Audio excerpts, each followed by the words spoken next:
Good morning, students. Now we start chapter 3rd, history, the Neolithic revolutions. Neolithic revolutions है, इससे पहले हमने Palaeolithic के बारे में पढ़ा, मेसोलिथिक के बारे में पढ़ा। अब है न्यूलिथिक रेवोल्यूशन। न्यूलिथिक रेवोल्यूशंस इसको बोला जाता है न्यू स्टोन एज। ठीक है, टाइम पीरियड है 8000 BCE to 3000 BCE। The term neolithic refers to the last stage of the stone. जो न्यूलिथिक टर्म्स है ये क्या है, लास्ट स्टेज है स्टोन एज की। The discovery of agriculture marks the beginning of the new stone age. जो इस stone age में क्या हुआ, एग्रीकल्चर की डिस्कवरी हुई। ठीक है, लोगों ने एग्रीकल्चर करना शुरू किया। The word neolithic is derived from the two Greek words, neos means new and lithic means stone. जो नियोलिथिक वर्ड्स है वो ग्रीक वर्ड से निकला है। नियोस, नियोस का मीन है न्यू एंड लिथिक का मीन्स है stone. The term neolithic was first used in 1865 by sir John Lubbock. जो न्यूलिथिक वर्ड्स है वो पहली बार सर जॉन लुबोक द्वारा यूज़ किया गया था 1865 में। ठीक है, क्योंकि न्यूलिथिक एज में क्या है, अर्लियर ह्यूमन ने खेती करना सीख लिया था। Various developments during the Neolithic age brought about dramatic change in the way the earlier humans lived. Neolithic age में वेरियस डेवलपमेंट हुआ, जैसे उसने एग्रीकल्चर करना सीख लिया, अपने लिए क्या है कपड़े बनाने सीख लिए, वो कपड़े पहनने लग गया। ठीक है, पहले तो जैसे वो स्किन वगैरह करता था तो उसको नॉलेज आ गई इस चीज़ की, अलग अलग तरह की सीड्स की वो खेती करना शुरू कर दिया, उसने पशुओं को रखना शुरू कर दिया। तो ये सारे चेंज क्या आए उसके ह्यूमन की लाइफ में एक बहुत बड़ा चेंज आया। From Hunter gathers they become food producer and herders. कि पहले तो वो हंटर गैदर्स था, ह्यूमन था जो वो लोगों को, वो जानवरों को मार के खाता था, बट अब उसने क्या करना शुरू कर दिया, दे बिकम फूड प्रोड्यूसर, अपने लिए फूड का उत्पादन करना शुरू कर दिया। एंड हर्डर्स, अब वो चरावाहा बन गया, मीन्स वो पशुओं को पालने लग गया। ठीक है, हर्डर्स बोलते हैं जो पशुओं को पालते हैं, जैसे डॉग्स, गोट, एनी शिप, काउ, हॉर्सेस, जो ईटिंग ग्रास ईटिंग एनिमल्स होते हैं उनको पालना शुरू कर दिया। How ever this transitions from hunter gatherers to farmers and herders took thousands of years and was not uniform everywhere. जो ये बदलाव आया हंटर गैदर से जो ह्यूमन फार्मर और हर्डर्स बन गया, ये बदलाव कुछ ही सालों में नहीं आया, इसके बदलाव होने में हजारों साल लग गए। और यह चेंजेस जो आया ये सभी जगह नहीं था। वाज नॉट यूनिफॉर्म एवरीवेयर, यह चेंजेस सभी जगह एक जैसा नहीं आया था। किसी वर्ल्ड के किसी पार्ट में लोगों ने एग्रीकल्चर करना सीख लिया था, किसी कहीं पार्ट में वो हंटर गैदरिंग ही थी, मीन्स उनको मार के ही खा रहे थे जानवरों को। ठीक है, while at some places people continued hunting and gathering food, at other places these activities continued along with farming and hunting. कुछ जगहों पे तो क्या था, वो हंटिंग गैदरिंग ही करते थे, और कुछ जगह पे उन्होंने एक्टिविटीज़ करना शुरू कर दी थी, उन्होंने खेती करना शुरू कर दी थी, पशुओं को पालना शुरू कर दिया था। Chief characteristics of neolithic age, beginning of agriculture. Chief characteristics कौन सी है, सबसे पहले बिगनिंग ऑफ एग्रीकल्चर है, जैसे डोमेस्टिकेशन ऑफ एनिमल्स को पालना शुरू कर दिया या एग्रीकल्चर करना शुरू कर दिया। Around 8000 years ago human beings learned to simply grow their own food. Farming was a revolution advancement. कि 8000 साल पहले लगभग मनुष्य ने क्या सीख लिया, मनुष्य ने अपने लिए खुद भोजन बनाना सीख लिया, भोजन को ग्रो करना सीख लिया, उसको उगाना सीख लिया। Farming was a revolutionary advancement, और यह खेती उसके लिए क्या रही, मनुष्य के लिए क्या रही, एक क्रांतिकारी एडवांसमेंट रही, मीन्स डेवलप हुआ कृषि का। Perhaps some seeds of the grains gathered by the early humans fell on the ground. They observed that some of the roots and seeds had sprouted and grew into new plants of the same grains. कि perhaps शायद ऐसा रहा होगा, कि हम ऐसे अनुमान लगा सकते हैं कि ऐसा रहा होगा कि मनुष्य ने पहले क्या देखा है, मनुष्य ने देखा कि ज़मीन पे कुछ सीड्स पड़े हुए हैं और धीरे धीरे वो क्या हो गए, उगना शुरू हो गए। ठीक है, तो उसी के उगे, मान लो अनाज के पड़े हैं, अनाज के कुछ दाने पड़े हैं तो अनाज का ही पौधा होगा वहाँ पर, उसे अनाज ही मिला। तो ऐसा ऑब्जर्व किया मनुष्य ने। This was an amazing discovery, और यह डिस्कवरी क्या रही, एकदम अमेजिंग रही, ठीक है, आश्चर्यजनक रही कि मनुष्य ने कुछ सीड्स को देखा और वो अंकुरित हुआ और उगना शुरू कर दिया, और फिर वैसे ही अनाज के दाने उससे निकले। This discovery help them in growing the food they like institute of gathering what ever was available. उसने धीरे धीरे क्या करना शुरू कर दिया, ग्रोइंग करना शुरू कर दी फूड की, जो भी उसको सीड्स वगैरह मिले उनको क्या करना शुरू कर दिया, उसने उगाना शुरू कर दिया। The first plants to be cultivated were wheat and barley. जो सबसे पहले मनुष्य द्वारा पौधे कल्टीवेट किए गए थे वो व्हीट और बार्ले के थे। बार्ले होता है जौ, ठीक है, सबसे पहले मीन्स खेती की गई थी व्हीट और बार्ले की। Slowly they learn to grow various varieties to plant in proper time for their harvest. फिर धीरे धीरे उसने क्या है, अलग अलग तरह के पौधों को उगाना भी शुरू कर दिया। वेराइटीज ऑफ प्लांट, अलग अलग तरह के पौधों को उगाना शुरू कर दिया टाइम के साथ साथ। With increased knowledge about agriculture they begin producing surplus food. जैसे जैसे वो खेती करता चला गया उसका नॉलेज क्या है, बढ़ता चला गया, ठीक है, उसको ज़्यादा नॉलेज हो गया एग्रीकल्चर के बारे में। तो एग्रीकल्चर के बारे में ज़्यादा नॉलेज हो गया तो वो अच्छे से एग्रीकल्चर करने लग गया। तो उसका प्रोड्यूसिंग क्या हो गया, सरप्लस हो गया।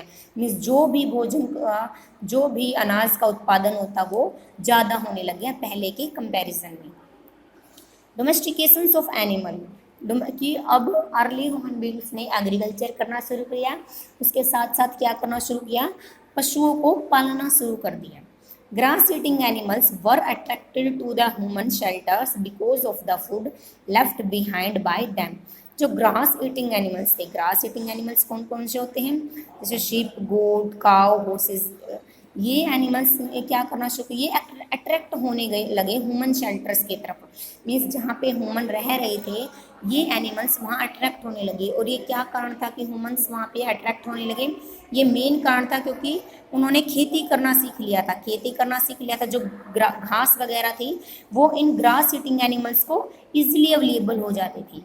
People encouraged animal that were relatively gently to come near the campus. और धीरे धीरे उसके पास आना शुरू हो गए ये एनिमल्स, उनके साथ रहने लग गए। They protected these animals from attacks by other wild animal. और लोगों ने जो ये डोमेस्टिक एनिमल्स थे इनको प्रोटेक्ट करना शुरू कर दिया वाइल्ड एनिमल्स से। Early humans realised that institute of hunting wild animals they could tame certain animals like goat and the grass eating animals like sheep, goat, cow and horses etc. This is how they become the herders। और इस प्रकार उसने धीरे धीरे hunting करने को छोड़ दिया और वाइल्ड एनिमल्स को क्या करने लगे। वो वाइल्ड एनिमल्स की तो हंटिंग करते थे लेकिन उन्होंने कुड सेम सर्टेन एनिमल्स, कुछ एनिमल्स को अपने टेम मीन्स वश में करना, मीन्स अपने साथ रखना, उनको पालना शुरू कर दिया। वो कौन से एनिमल्स थे जिनको उन्होंने पालना शुरू कर दिया, ग्रास ईटिंग एनिमल्स थे जिनमें शीप, गोट, काउ, हॉर्सेस आते हैं।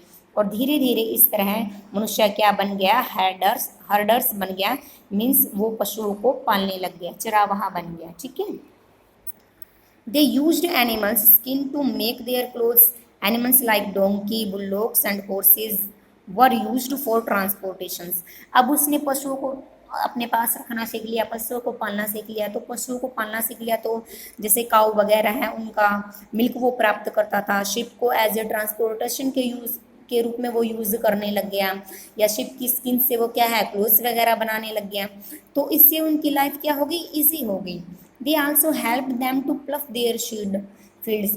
और वो एनिमल्स से अपने फील्ड को क्या करने लग गया, प्लफिंग करने लग गया, जोतने लग गया। जैसे बैल्स वगैरह का यूज़ क्या करना, वो फील्ड को अपनी प्लफिंग करने में लग गया। Waste of these animals served as manure in the field. जो ये एनिमल्स थे, ठीक है, जो वेस्ट एनिमल्स थे, मीन्स जो पहले कुछ नहीं करते थे, अब उन एनिमल्स का यूज़ कौन करने लग गया, मनुष्य करने लग गया। और मनुष्य ने क्या करना शुरू कर दिया, मैन्योर इन द फील्ड, अपने फील्ड में खाद का प्रयोग करना शुरू कर दिया। मीन्स जो वो इनका गोबर वगैरह था उनका भी यूज़ करना शुरू कर दिया, अपने खेतों में डालना शुरू कर दिया, क्योंकि अब इनको नॉलेज आ गई थी कि खेती किस प्रकार करनी है, किस तरह इंक्रीजमेंट करना है।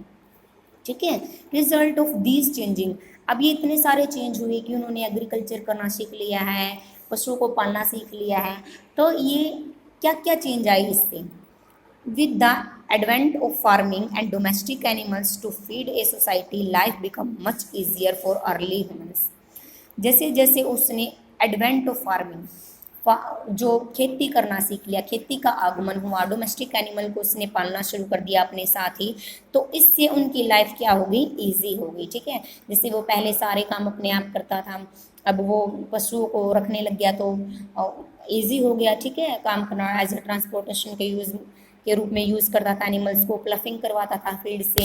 एग्रीकल्चर प्रोडक्शन इंक्रीज, उन्होंने जो एनिमल्स के जो गोबर था उसका यूज़ करना शुरू कर दिया। ठीक है, एज ए खाद के रूप में, तो इससे एग्रीकल्चर में क्या हुई, प्रोडक्शन हुई, प्रोडक्शन में इंक्रीजमेंट हुई इसकी। More land could be farmed by fewer people and in fewer hours, और ज़्यादा से ज़्यादा लैंड है वो कम लोगों के पास थी, क्योंकि पीपल्स कम थे उस टाइम पे और ज़मीन ज़्यादा थी, और कुछ ही समय में ये इस सभी फार्मर के हिस्से में आ गई। Increased food output create a surplus food than what was needed for survival. Food की क्या हुई, इंक्रीजमेंट हुई, और इंक्रीजमेंट इतनी हुई कि जितना उनको जीने के लिए फूड चाहिए होता था उससे भी ज़्यादा फूड उनके पास होने लगा, मीन्स सरप्लस होने लगा फूड का। Producing more food freed people's time from agriculture work, means जितना उनको जीवन यापन के लिए भोजन चाहिए होता था उससे ज़्यादा भी अब पैदावार होने लगी कृषि में, तो उससे ज़्यादा पैदावार होने लगी, ज़्यादा फूड की प्रोड्यूसिंग होने लगी, तो पीपल क्या होने लग गया, फ्री रहने लग गया। Some people could specialise in work other than agriculture, producing of non agriculture goods increasing.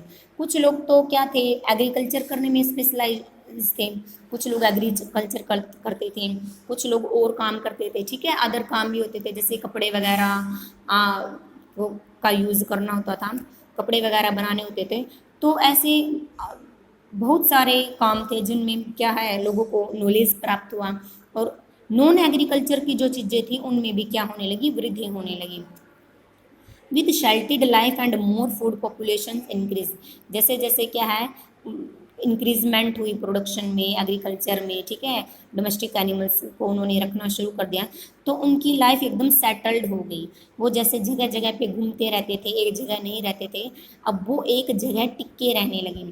ज़्यादा भोजन हुआ तो ज़्यादा पॉपुलेशन की इंक्रीजमेंट हो गई, अब वो एक जगह रहने लग गए। तो as families grew, the number of potential workers also grew and food production increased even more। अब वो एक जगह रहने लग गए तो उनकी फैमिली बढ़ी, पॉपुलेशन में इंक्रीजमेंट हुई, पॉपुलेशन इंक्रीजमेंट हुई तो उनके वर्कर्स बढ़ गए जो खेतों में काम करने के लिए जो ज़रूरत पड़ती थी, और इससे क्या है, फूड का प्रोडक्शन हुआ, उसकी इंक्रीजमेंट हुई। Farming encourage people to build village along rivers or whatever the ground was fertile enough to grow crops। जो फार्मिंग थी, फार्मिंग एनकरेज्ड बिल्ड विलेज, जहाँ उस स्थान पे फार्मिंग एनकरेज हुई जहाँ पे क्या थी, जिन गांव के पास रिवर थी, नदियाँ वगैरह थी, और ये नदियों के पास ही क्या करने लगे, खेती करने लगे, क्योंकि नदियों के आसपास जो वाटर है वो इजीली अवेलेबल हो जाता है, और वहाँ की जो ज़मीन वगैरह होती है, लैंड होती है, वो फर्टाइल होती है। ठीक है, और वो फर्टाइल लैंड होती है वो इनफ होती है ग्रो क्रॉपिंग के लिए। नेक्स्ट है, archaeologist have found some village that are believed to have been built more than 8,000 years ago। Some of these ancient village such as Jericho are still surviving even today, कि archaeologist ने ऐसे कुछ villages मिले हैं कि जहाँ पे ये अनुमान लगाया जा सकता है कि 8,000 साल पहले यहाँ पे लोग रह चुके हैं। और एक एग्जांपल है जेरिको का, जहाँ पे लोग आज भी सर्वाइव कर रहे हैं, और यह जगह है 8,000 साल पुरानी। With increased food production, early humans felt the need for something to store them। Production की क्या हुई, इंक्रीजमेंट हुई। प्रोडक्शन की इंक्रीजमेंट के साथ साथ उन्होंने क्या करना शुरू कर दिया, फूड को स्टोर करना शुरू कर दिया। They made basket for storing grains, they even dug pits into the ground.